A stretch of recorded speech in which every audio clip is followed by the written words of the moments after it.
শিক্ষার্থীবৃন্দরা, এই পর্যায়ে আমরা তোমাদের জন্য যে উদাহরণটি আলোচনা করব তা হচ্ছে আমাদের উদাহরণ 5। উদাহরণের এই প্রশ্নটি তোমাদের অত্যন্ত গুরুত্বপূর্ণ একটি প্রশ্ন। এই ক্ষেত্রে আমরা দেখব যে এখানে প্রশ্নটি রয়েছে, ভূতলস্থ কোনো স্থানে একটি দালানের ছাদের একটি শীর্ষ উন্নীত কোণ বা একটি শীর্ষ বিন্দুর উন্নীত কোণ রয়েছে 60 ডিগ্রি। সেক্ষেত্রে ওই স্থান থেকে 42 মিটার পিছিয়ে গেলে আমাদের দালানের ওই বিন্দুর উন্নীত কোণ 45 ডিগ্রি হয়। তাহলে দালানের উচ্চতা নির্ণয় করো। যদি আমরা এই প্রশ্নগুলি খুব ভালো করে বুঝতে পারি এবং আমরা কি করতে পারি, এ থেকে চিত্রগুলি এঁকে নিতে পারি, তাহলে সেক্ষেত্রে আমাদের এর সমাধান করা খুবই সহজ হবে। তাহলে আমরা তোমাদের প্রত্যেকটি লাইন পড়ে পড়ে এবং চিত্রটি এঁকে বুঝিয়ে দিব। এর পরবর্তীতে দেখবে যে তোমাদের জন্য এর সমাধান সহজ হয়ে যাবে। সেক্ষেত্রে খেয়াল করো, এখানে রয়েছে ভূতলস্থ কোনো স্থান থেকে একটি দালানের শীর্ষ একটি বিন্দুর উন্নীত কোণ 60 ডিগ্রি। তাহলে যেহেতু বলা আছে ভূতলস্থ কোনো স্থানে একটি দালানের, তাহলে আমরা এই দালানের জন্য আমরা প্রথমে চিত্রটি আঁকি। খেয়াল করো, আমি মনে করছি এটি একটি দালান। তাহলে এটি কি ভূতলস্থ, মানে এই জমির উপর, এই ভূমির উপর এটি দাঁড়িয়ে রয়েছে। তাহলে আমি এর মাপটি যদি ধরি, তাহলে এ বি আমি একটি মাপ ধরলাম এই দালানের। সেক্ষেত্রে আমার একটি বিন্দুর উন্নীত কোণ কত? 60 ডিগ্রি। তাহলে উন্নীত কোণ 60 ডিগ্রি বলতে বোঝানো হচ্ছে যে এইখান থেকে আমাদের এই মাপটি যেখানে কোণটি সৃষ্টি করে তা হচ্ছে 60 ডিগ্রি। তাহলে আমি কি করব, এইটিকে এখানে এই পর্যন্ত যদি নিয়ে আসা হয়, তাহলে এইটা যে মাপটি বের করা হয় তা হচ্ছে 60 ডিগ্রি।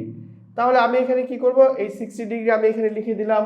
সেক্ষেত্রে আমি এটিকে ধরব সি। এই পর্যায়ে প্রশ্নে বলা হয়েছে ওই স্থান থেকে, তার মানে সি স্থান থেকে যদি আমি 42 মিটার পিছিয়ে যাই, তাহলে সি স্থান থেকে যদি আমি 42 মিটার পিছিয়ে যাই, তার মানে আমি এখান থেকে এদিকে এই পর্যায়ে চলে আসলাম, মনে করলাম এটি 42 মিটার। তাহলে সি স্থান থেকে 42 মিটার পিছিয়ে গেলে আমাদের কি বলা হয়েছে দেখো, দালানের ওই বিন্দুর উন্নীত কোণ 45 ডিগ্রি। তাহলে আমাদের এখান থেকে আমি এইটিকে যেখানে স্পর্শ করাবো এই পর্যন্ত যে মাপটি চলে আসে, এটার উন্নীত কোণ হচ্ছে 45 ডিগ্রি। তার মানে এই পর্যায়ে এখানে আমাদের সি, তাহলে আমি এটাকে কি করলাম, ডি দিলাম। সেক্ষেত্রে আমাদের বলা হচ্ছে দালানের উচ্চতা নির্ণয় করার জন্য। তাহলে এখানে যদি আমরা দালানের উচ্চতা, যেহেতু দালানটি এ বি ধরা হয়েছে, তাহলে উচ্চতাটি আমরা ধরবো এইচ মিটার। এবং লক্ষ্য করো, এখানে বি এবং সি এর মাঝে কোনো মান দেয়া নেই, এবং বি এবং সি এর দূরত্ব ধরবো, তাহলে আমরা এক্স মিটার। এই ক্ষেত্রে যদি আমরা চিত্রটিকে তোমাদের এখানে প্রশ্নের সাথে তোমাদের যেভাবে দেওয়া আছে দিয়ে বা মনে করি দিয়ে লিখতে হয়, তা হচ্ছে এই চিত্রটি থেকে তুমি দেখে দেখে তোমার মতো করে প্রশ্নের মতো করে সাজিয়ে তুমি লিখে দেবে। সেক্ষেত্রে কিভাবে লিখবো আমরা দেখো, বলা হয়েছে এখানে মনে করি তাহলে দালানের উচ্চতা এ বি সমান এইচ মিটার। তাহলে সেক্ষেত্রে আমি এখানে এ এবং বি, তাহলে দালানের উচ্চতা এ বি সমান যেহেতু এইচ মিটার, তাহলে এ এবং বি কে আমি এইচ মিটার ধরে নিতে পারি। দেন পরবর্তীতে শীর্ষ উন্নীত কোণ এসিবি 60 ডিগ্রি। তাহলে দেখো এখানে আমার রয়েছে কোণ এসিবি, এর মাপ চলে এসেছে 60 ডিগ্রি। পরবর্তীতে আমাদেরকে সি স্থান থেকে, আমরা বলেছিলাম সি স্থান থেকে 42 মিটার যদি পিছিয়ে যাই, তাহলে সিডি এর যে পরিমাণ দাঁড়ায় তা হচ্ছে 42 মিটার। সেক্ষেত্রে আমাদেরকে সিডি এর পরিমাণ দাঁড়ায় কি 42 মিটার। এবং পিছিয়ে গেলে আমরা একটি কোণ পাই, সেই কোণটি হচ্ছে আমাদের এ ডি ভি সমান কত, 45 ডিগ্রি।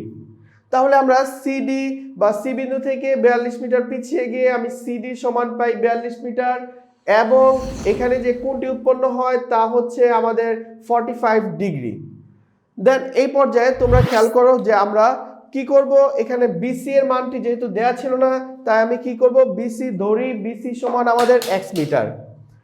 তাহলে সেক্ষেত্রে আমি বিসি সমান যেহেতু এক্স মিটার, তাহলে একটু খেয়াল করো, বিসি সমান আমরা এক্স মিটার এখানে ধরে নিব। এই যে এখানে লিখেছি আমি ধরি বিসি সমান এক্স মিটার। তাহলে এখানে বিডি আমাদের এইবার এই বি এবং ডি এটি আমাদের ভূতলস্থ সম্পূর্ণ ভূমিটি রয়েছে। তাহলে আমি বিডি সমান এখানে কি পাই দেখো, সিডি প্লাস বিসি। তাহলে এই ক্ষেত্রে আমাদের সিডি এর মান রয়েছে 42 মিটার প্লাস বিসি এর মান রয়েছে এক্স মিটার।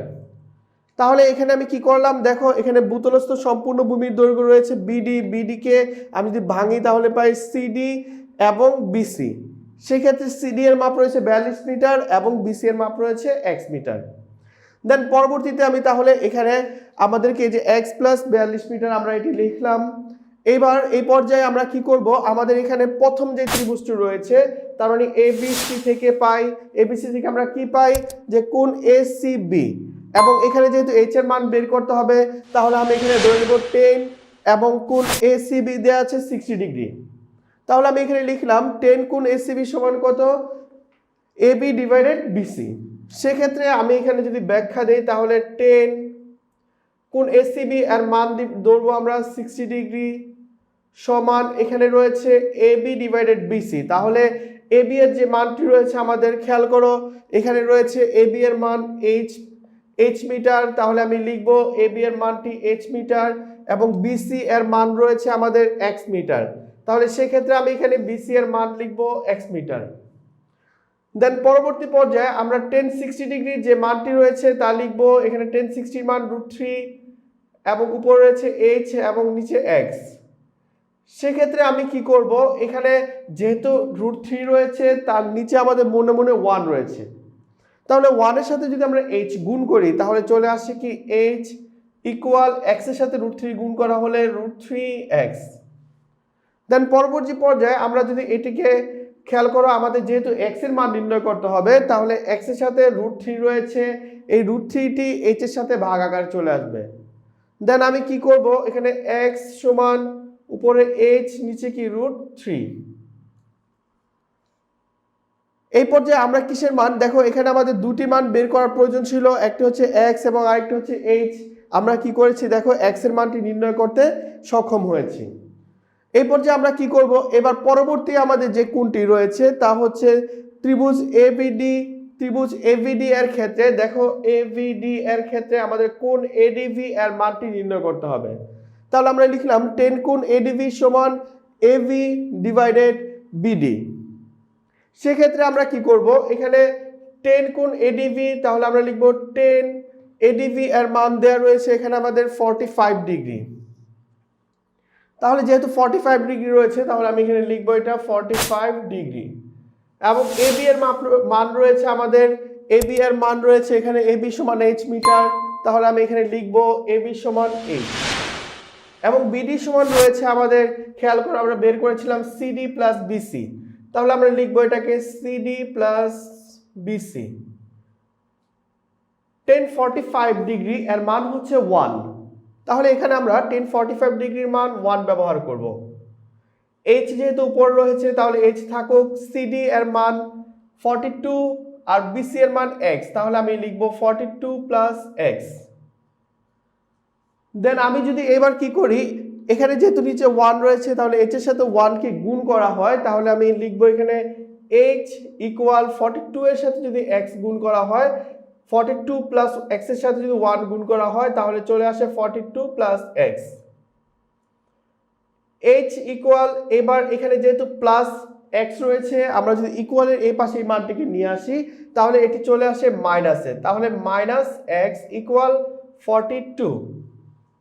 দেন এই পর্যায়ে আমি কি করব, এখানে এখানে h এবং x এর যে মানটি রয়েছে, তাহলে x এর মান রয়েছে আমাদের, খেয়াল করো x এর মানটি রয়েছে h ডিভাইডেড √3, তাহলে আমি এই মানটি ব্যবহার করব h ডিভাইডেড √3 ইকুয়াল 42।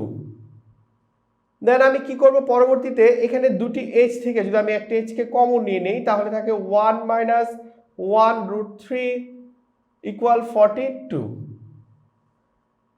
দেন আমি এই ইকুয়েশনটা এখানে করব, তাহলে এখানে নিচে চলে আসে √3 আর উপরে চলে আসে √3 মাইনাস 1 ইকুয়াল 42।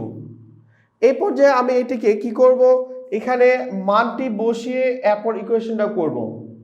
তাহলে সেক্ষেত্রে আমরা দেখব h এর সাথে এই মানটি কত আসে। আমি যদি √3 মাইনাস 1, তাহলে আমি যদি এখানে দেখো √3 মাইনাস 1 ডিভাইডেড √3, সেক্ষেত্রে আমি √3 মান লিখবো 1.7320। তোমরা এটা ক্যালকুলেটর বের করে নিবে, -1 হবে এবং √3 এর মান হবে 1.7320। সেক্ষেত্রে আমরা 1.7320 থেকে যদি আমি -1কে বিয়োগ করি তাহলে চলে আসে 0.7320 এবং আমাদের 1.7320 যে মানটি রয়েছে তা আমরা ভাগাকার লিখব।